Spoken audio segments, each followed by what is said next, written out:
বন্ধুরা, ফলন কাকে বলে দেখুন। এটি আমার ছাদ বাগানের একটি রেড মিসাইল জামরুলের গাছ। গাছটিতে কি পরিমাণে ফলন হয়েছে আপনারা একটু দেখুন। সমস্ত ডালে টুকটুকে পিঙ্ক কালারের জামরুলে ভরে গেছে।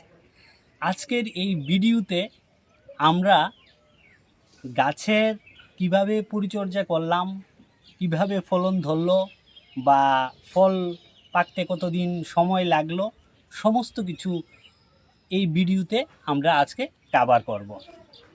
নমস্কার বন্ধুরা, আমি সুব্রত আর আপনারা দেখছেন সুব্রতস গার্ডেন।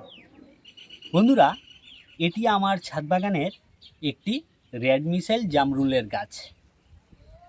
গাছটির বয়স 1 বছর থেকে কয়েক মাস বেশি হবে। কলকাতার থেকে আমি এই গাছটিকে আনিয়েছিলাম ওয়েব গার্ডেন নার্সারি থেকে। তখন গাছটির বয়স ছিল 5 থেকে 6 মাস। প্রথম অবস্থায় অনেকেই বলে ছোটো টবে বা ছোটো গ্রো ব্যাগের মধ্যে গাছ লাগাতে হয়। আমি বৃষ্টির দিন ছিল, তাড়াহুড়া করে এই 12 ইঞ্চি, ঠিক এই গ্রো ব্যাগটার মধ্যেই, এই 12 ইঞ্চি গ্রো ব্যাগের মধ্যেই আমি গাছটিকে রোপণ করলাম। তো প্রথম অবস্থায় বন্ধুরা, এই গাছটিতে কোনো খাবার দিলাম না, শুধু প্লেন মাটি, যে আমরা সাধারণ মাটি হয়, সাধারণ মাটি এবং তার সঙ্গে 70% মাটি এবং 30% পুরনো গোবর সার নিয়েই গাছটিকে এই গ্রো ব্যাগের মধ্যে রোপণ করলাম 1 বছর আগে। তো রোপণ করার ঠিক 3 মাস বাদে দেখলাম গাছের মধ্যে, তখন 5-7টা পাতা ছিল গাছের মধ্যে। তো কিছুদিন পরেই দেখলাম গাছের মধ্যে কচি কচি পাতা চলে এসেছে 2-3 মাস পরে। তারপরে আমি কি করলাম, আমার যেই মিক্স খাবারটা বাড়িতে বানানো থাকে, মিক্স খাবারের মধ্যে আমি আপনাদের বলছি কিভাবে আমি তৈরি করি বা কিভাবে এটা প্রস্তুত করি। অ্যাকচুয়ালি মিক্স খাবারের মধ্যে বন্ধুরা আমার শিংকুচি, হাড় গুঁড়ো, নিম খৈল, বাদাম খৈল, পুরনো চালের গুঁড়ো, সরিষার খৈল, এগুলা থাকে। এগুলা ধরেন 2 কেজি হলো, আর তার ডাবল পুরনো গোবর সার আরও 2 কেজি নেই, তো টোটাল 4 কেজি হলো। এইরকম ভোগ করে একটা মানে টেন্টেটিভ আপনাদের একটি রেশিও বললাম, আমি একটা বস্তার মধ্যে রেখে দিই 2-3 মাসের জন্য। তারপরে আমার যে আম গাছ, লেবু গাছ, বেদানা গাছ, সবেদা গাছ বা জামরুল গাছ, এইগুলার মধ্যে 2 মাস বা 2.5 মাস পর পর আমি গাছের মধ্যে সেই মিক্স খাবারটি প্রয়োগ করি। তো সেটি আমি এই জামরুল গাছটির মধ্যে ঠিক 200 গ্রামের মতো দিয়ে দিলাম। দেওয়ার কিছুদিনের মধ্যেই গাছটিতে প্রচুর পরিমাণে পাতায় ভরে গেল। তারপরে 7-10 দিন অন্তর অন্তর আমাদের যে সরিষার খৈল বীজাণু জলটা থাকে সেটা প্রয়োগ করতে থাকলাম। তারপরে দেখলাম গাছটার এত সুন্দর গ্রোথ নিয়েছে, তো পুরা গাছে গ্রোথে একদম ভরে গেছে। তার এইভাবে আমি পরিচর্যা করতে থাকলাম। তার 1 বছর, 1 বছরের 1-2 মাস বেশি হবে, কিছুদিন আগে আমার এই গাছে প্রথম ফুল এলো। তো ফুল এলো দেখে আমার তো মনটা আনন্দে ভরে গেল। তো তারপর থেকেই ভালোভাবে গাছটিতে আমি পরিচর্যা শুরু করলাম। অ্যাকচুয়ালি বন্ধুরা, আমি পরিচর্যা বলতে আমি মাসে এই গাছটিতে 2 বার ইনসেকটিসাইড এবং ফাঙ্গিসাইড স্প্রে করেছিলাম। ইনসেকটিসাইডের মধ্যে আমি প্রফেক্স সুপার এবং সাইপারমেথ্রিন গ্রুপের প্রফেক্স সুপার এবং ইমিডাক্লোরোফিড গ্রুপের অ্যাডমায়ার যেই রয়েছে সেটি অল্টারনেটিভভাবে একটি যদি এই আজকে ব্যবহার করলাম, 15 দিন অন্তর আরেকটি ব্যবহার করলাম, আর তার সঙ্গে একটি ফাঙ্গিসাইডও নিয়ে নিলাম। ফাঙ্গিসাইড প্রথম অবস্থায় আমি এমিস্টারটপ ব্যবহার করতাম, তারপরে আমি সাফটিও ব্যবহার করেছি। অ্যাকচুয়ালি বন্ধুরা, এই জামরুল গাছ সবাই বলে খুবই সেনসিটিভ, অ্যাকচুয়ালি তা ঠিকই আছে।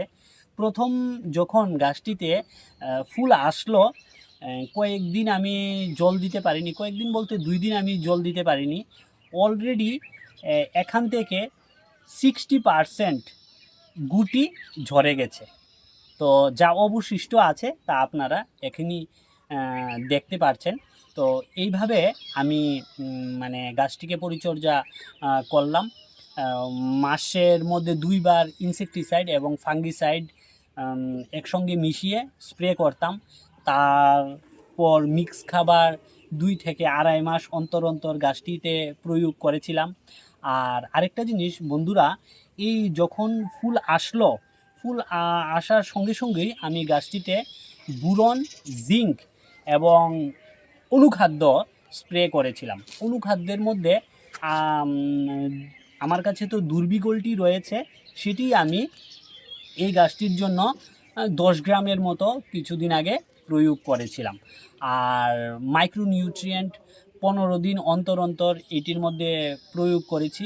আর তার পাশাপাশি বন্ধুরা বুরনটিও আমি গাছটির মধ্যে স্প্রে করেছি।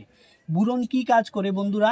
এই ফলটিকে শক্ত করতে সাহায্য করে, ফলটি যাতে ফেটে না যায় তা নিয়ন্ত্রণ করে এবং ফল ঝরাও কমায়। তার পাশাপাশি বন্ধুরা আমি আরেকটি জিনিস গাছটির মধ্যে প্রয়োগ করে এসেছি মাসে একবার, সেটি হলো এপসাম সল্ট, আর তার সঙ্গে 0050। তো এই সবগুলা আমি প্রয়োগ করার ফলেই এই রেজাল্ট পেয়েছি। দেখুন বন্ধুরা, এই গাছটিতে কত সুন্দরভাবে জামরুল ধরে গেছে এবং জামরুলগুলো অলরেডি পেকে গেছে। বর্তমানে গাছটিতে 40টিরও বেশি বন্ধুরা জামরুল ধরে রয়েছে এবং এই জামরুলগুলা আমি কিছুদিন আগে টেস্ট করেছিলাম একটি। তো জামরুলগুলা খেতে খুবই অসাধারণ এবং মিষ্টি প্রকৃতির, এবং ভিতরটা পুরোটা সলিড হয়। একদিন অন্য কোনো ভিডিওতে জামরুলের মানে টেস্ট রিভিউ আপনাদের একটি ভিডিও বানিয়ে দেখিয়ে দেব। এবং বন্ধুরা এক কথাই বলবো, এই জামরুলটি খেতে অসাধারণ।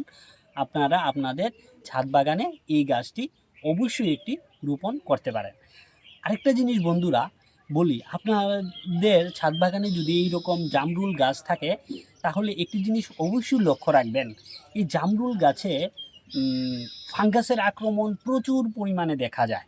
তো আপনারা কি করবেন, 15 দিন অন্তর অন্তর, যদি 15 দিন না পারেন 20 বা 25 দিন অন্তর অন্তরও গাছের মধ্যে অবশ্যই কীটনাশক দেন বা না দেন অবশ্যই একটি ফাঙ্গিসাইড প্রয়োগ করবেন।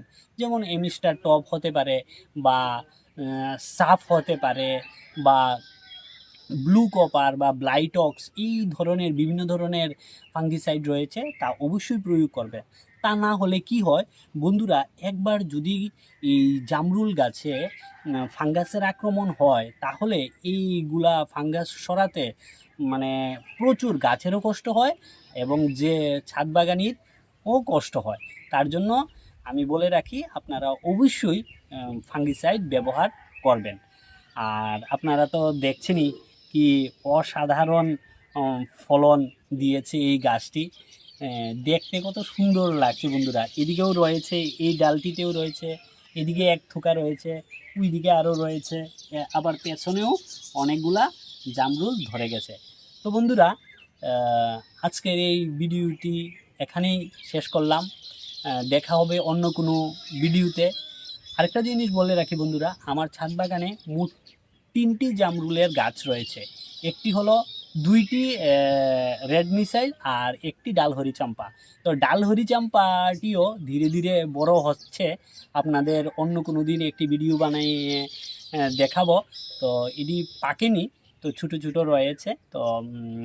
তো এই 3টি গাছ আমার ছাদ বাগানে বর্তমানে রয়েছে। আর এই 3টি গাছের মধ্যে 2টি গাছে এই বছর ফলন হয়েছে আর একটি গাছে ফল আসেনি।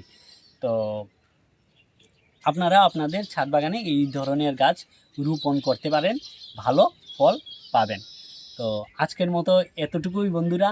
ভিডিওটি যদি ভালো লেগে থাকে তাহলে লাইক, শেয়ার ও কমেন্ট করবেন এবং সবাই ভালো থাকবেন, সুস্থ থাকবেন। নমস্কার।